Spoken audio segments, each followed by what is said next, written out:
Olá! Recentemente minha filha pediu para ajudá-la com um trabalho escolar em que o tema era a trajetória da mulher. E para minha surpresa, percebi que as informações enviadas aos alunos eram bastante tendenciosas ao feminismo e muito distorcidas da realidade. Muito preocupada, decidi então fazer uma série de vídeos para compartilhar um pouco do que tenho pesquisado há quase 2 anos sobre esse mesmo tema, o feminismo. Minhas pesquisas têm sido a partir das autoras clássicas e muitas outras fontes confiáveis. Para falarmos sobre as 4 ondas do feminismo, antes é necessário falarmos de um período chamado proto-feminismo. Proto, que significa algo que vem antes ou primeiro, referindo-se, portanto, às primeiras manifestações ao que foi oficialmente chamado de feminismo. O proto-feminismo do século XVIII, chamado também como século das luzes, ou o período do surgimento do iluminismo, também conhecido como período da razão, tinha como centralidade a contestação dos direitos civis, em especial aos relativos à repartição de propriedades, às disparidades contratuais de casamento, bem como às primeiras insinuações ao sufrágio universal, que é o direito ao voto, e também à participação política feminina. E no meio de todas essas pautas, tremulava a bandeira da educação igualitária. Olympe de Gouges e Mary Wollstonecraft são as principais personagens deste primeiro momento, e é Mary Wollstonecraft quem publica em 1792 a obra inaugural do movimento feminista, chamada A Reivindicação dos Direitos da Mulher. Teóricos do assunto tendem a colocá-la como divisor de águas entre feministas e proto-feministas.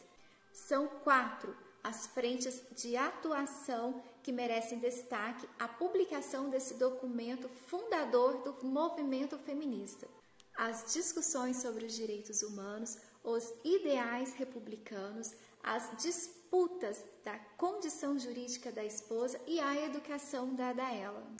A principal preocupação de Mary Wollstonecraft dizia respeito à restrição da educação formal feminina.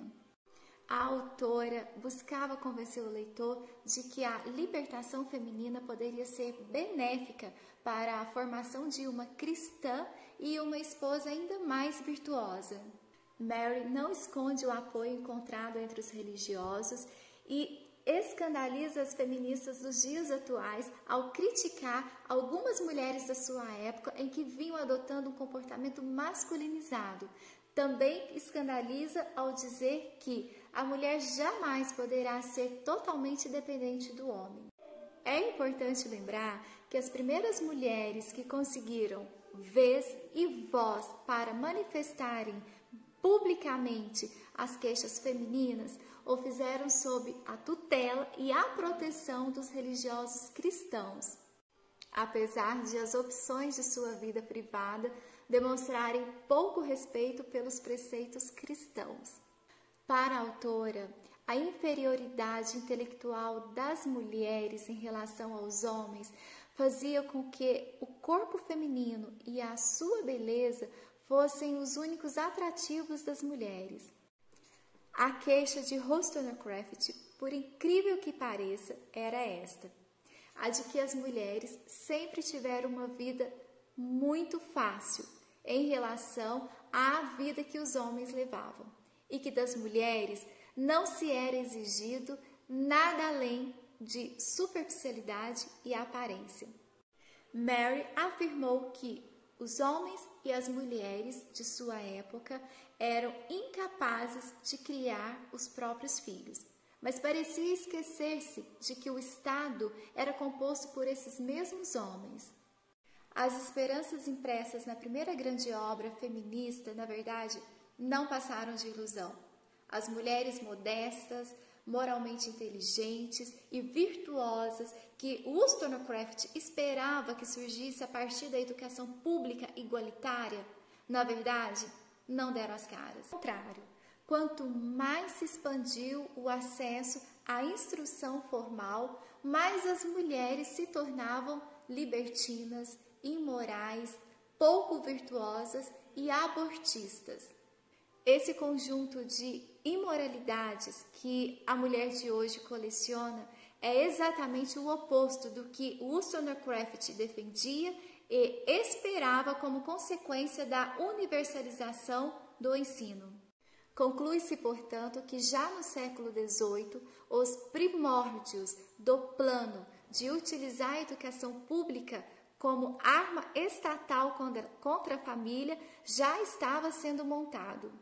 Depois da Revolução Sexual, a escola pública é a mais importante frente de batalha feminista nos dias de hoje. Aliás, a própria revolução precisa da educação pública para alcançar os seus objetivos. Já perceberam que não há uma única candidata feminista que não defenda o aumento do número de creches ou a permanência da criança na escola?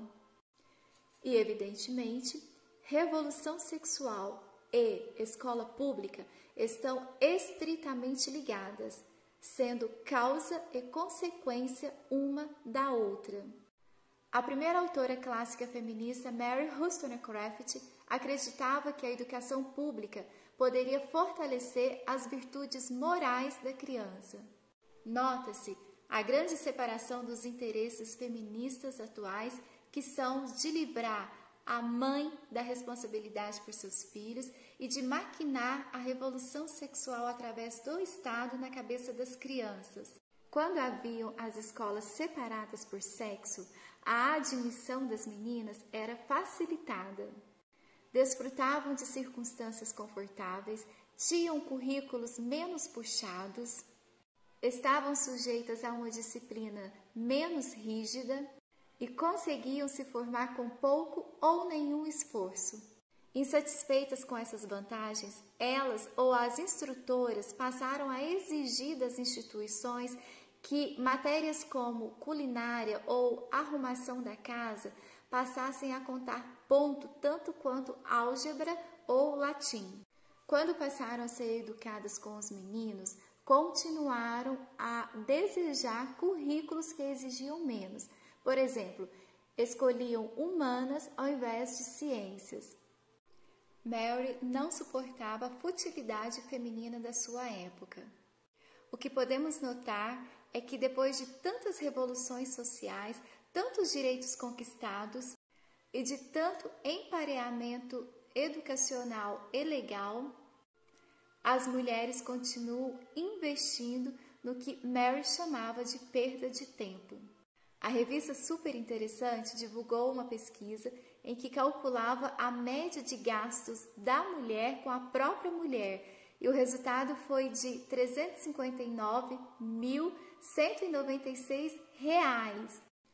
É o quanto as mulheres gastam em sua aparência, com cabelo, unha, cirurgia plástica, reconstrução facial, entre outros, durante a sua vida. Isso de acordo com um estudo feito na Inglaterra. Mary acreditava que o interesse das mulheres pela futilidade da aparência era resultado do ensino separado dos homens, mas até hoje essa busca pela aparência perfeita ou cada vez melhor continua. Não é por defender os direitos civis para as mulheres que a inglesa Mary Wollstonecraft pode ser classificada como feminista, mas sim porque ela levanta duas bandeiras intimamente ligadas ao que viria a ser proposta revolucionária para os sexos: a educação pública mista compulsória e a feminilidade ou masculinidade como consequência social, cultural e educacional, ignorando assim a questão biológica dos seres humanos. Ambos os argumentos são perigosos porque conseguem conquistar o coração das mulheres, mesmo sem apresentar provas razoáveis às suas hipóteses.